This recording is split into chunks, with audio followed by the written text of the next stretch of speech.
A princípio, mano, eu comecei fazendo quadrinhos, tipo, vendo histórias em quadrinhos na banca de jornal. Eu via histórias em quadrinhos, às vezes eu ia no centro e tal.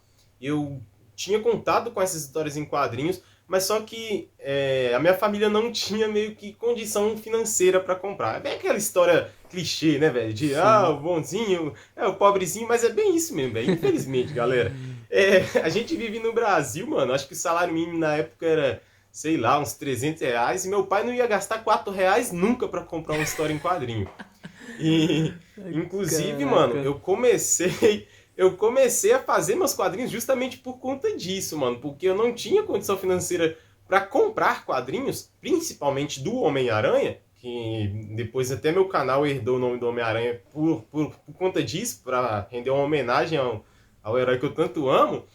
E aí eu comecei a produzir, Taylor, as minhas próprias histórias em quadrinhos, sabendo que eu não ia ter condição financeira. E Caraca, outra velho. coisa que me chamava, tipo assim, que me despertava esse desejo de fazer histórias em quadrinhos, é que eu via um filme, eu via algum desenho animado e eu achava da hora ter aquilo em formato de quadrinhos. Por exemplo, eu acharia o máximo se tivesse aquele filme da trilogia do Sam Raimi, sabe? Do Duende Verde, do Dr. Octopus, por meados lá de 2002, Caraca, velho. 2004.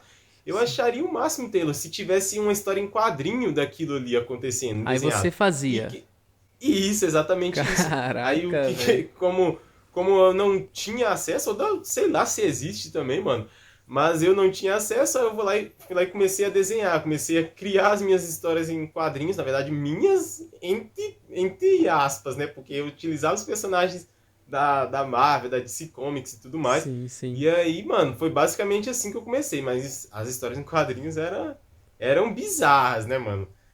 Eram bizarras porque, tipo assim, ninguém começa já sabendo desenhar e tudo mais. E eu não tinha muito contato com desenho. Então, o pouco que a gente ia ter que fazer uma história em quadrinho era assim: a gente viu um desenho, viu uma animação e tinha que ser tudo tirando da cachola, porque a gente não tinha acesso à internet igual hoje a galerinha aí tem. Você quer ter uma referência, você vai lá e pesquisa no Google Sim, sim.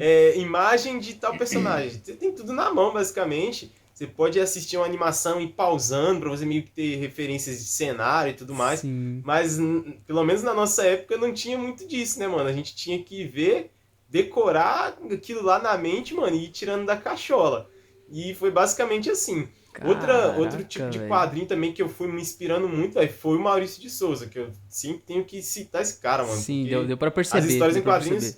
quadrinhos. Antes de eu ter em contato com histórias em quadrinhos de super-heróis, eu tive contatos com o do Maurício de Souza, só que a do Maurício de Souza não despertou em mim o desejo de fazer história em quadrinho.